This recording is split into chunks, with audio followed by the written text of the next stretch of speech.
Hi everybody, welcome to our lecture for Chapter 12 for Money in Schools. This is going to be quick. The next two chapters are very quick. I think the next one I'll finish in about 5 minutes.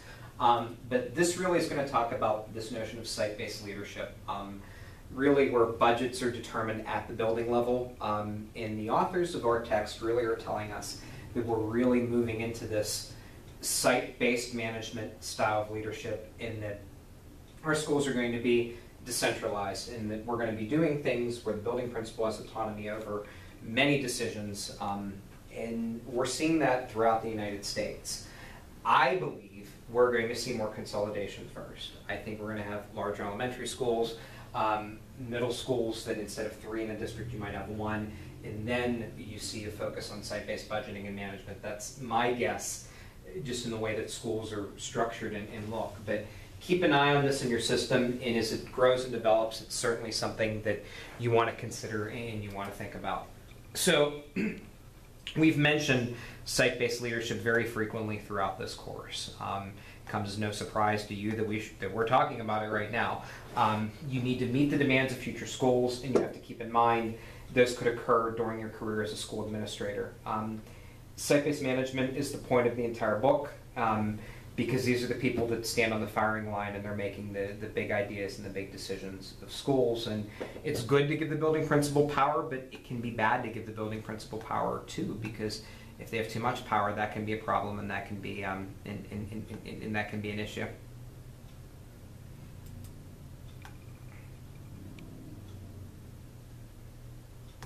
So the site concept, it's this notion that individual schools should be given responsibility for curriculum, staffing, and budget decisions. This is a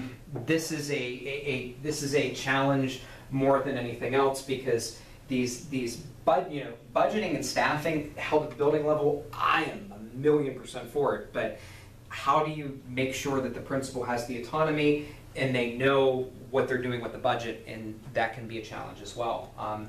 But it's good because they have say. They can make the decisions that matter, and they're not made at the district office. They're made by the building principal.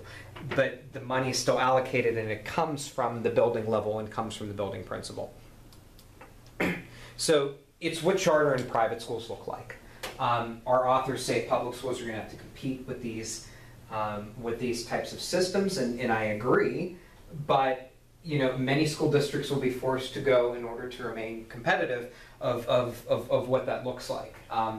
I think it's more urban than it is suburban, but you should know what these look like in case you end up working in a charter or a private school eventually.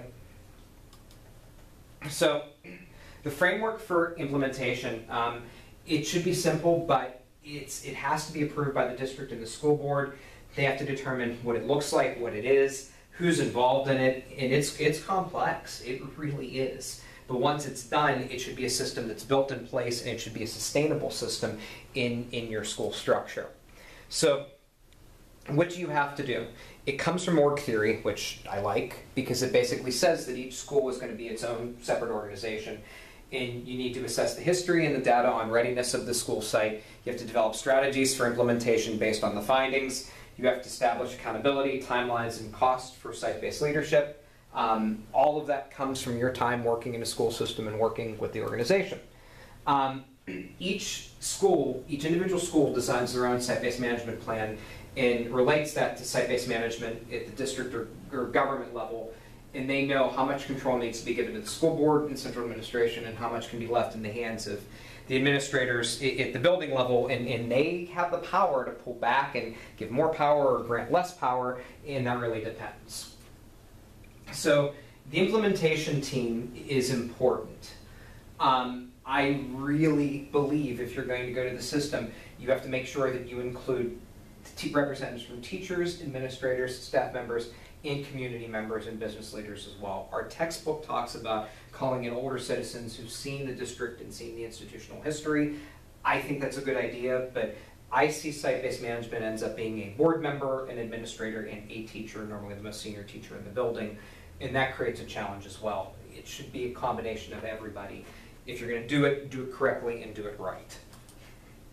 So Accountability, this is your notion of basically your planning and setting parameters so that each plan is determined, there's proper guidelines, there's proper protocol in place, and it addresses specific beliefs and missions and objectives and climate that's necessary in the school and in the system.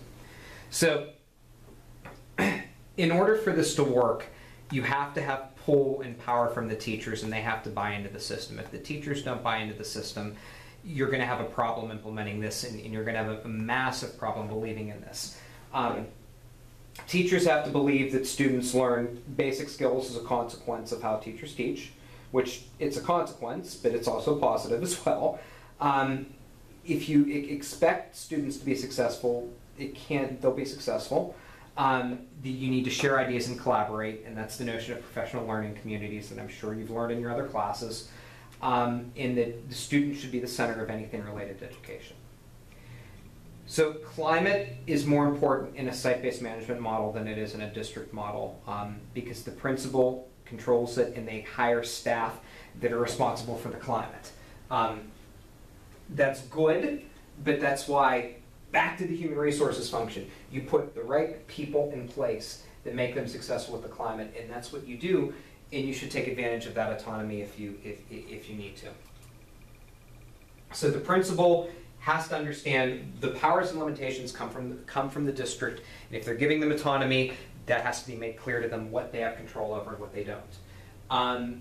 The delegation of it has to be realistic, and you have to meet the capabilities of the specific staff you're working with, and that's really the role of the principal. Central office provides professional development.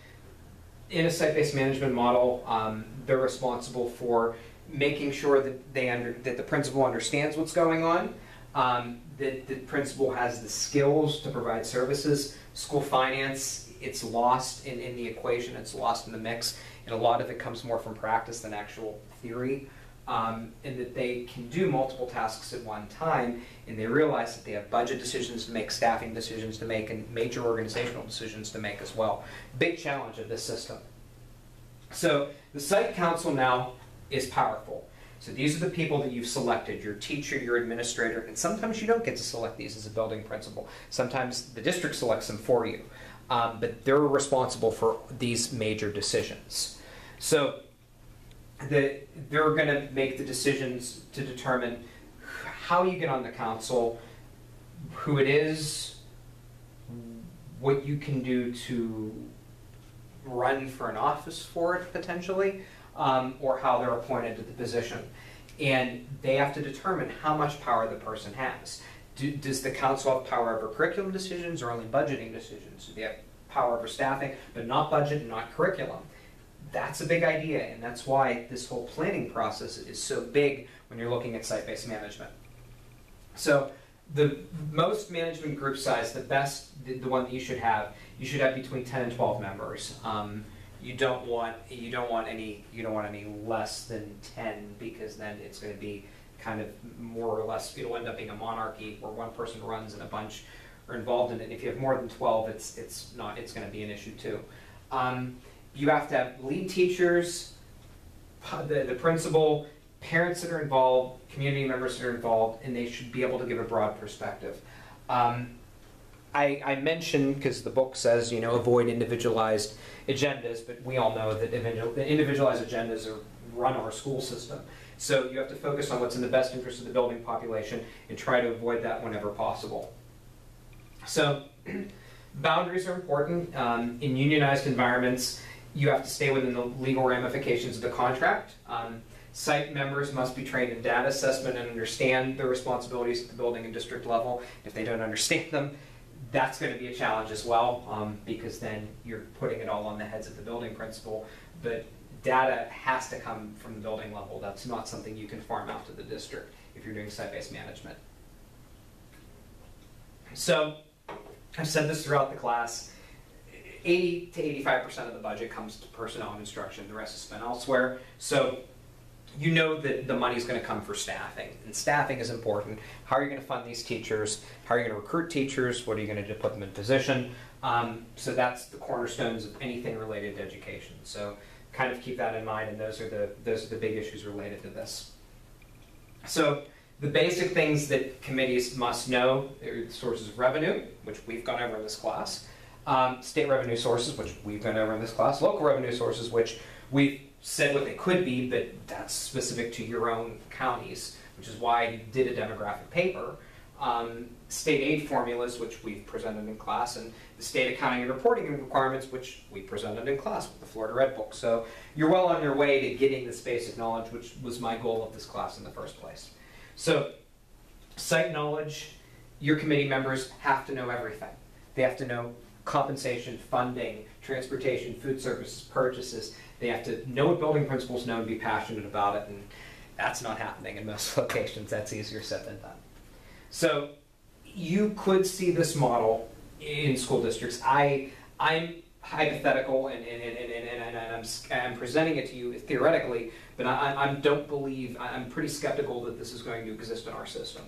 But if you end up in a private or charter school, you will see this model. It's what they run on. But then you become a politician in addition to being a building principal as well. So if you find a building that's going to be the best fit for you to serve as a school administrator, it's something to keep in mind. So that's it for this chapter. We're going to conclude with chapter 13. Thank you.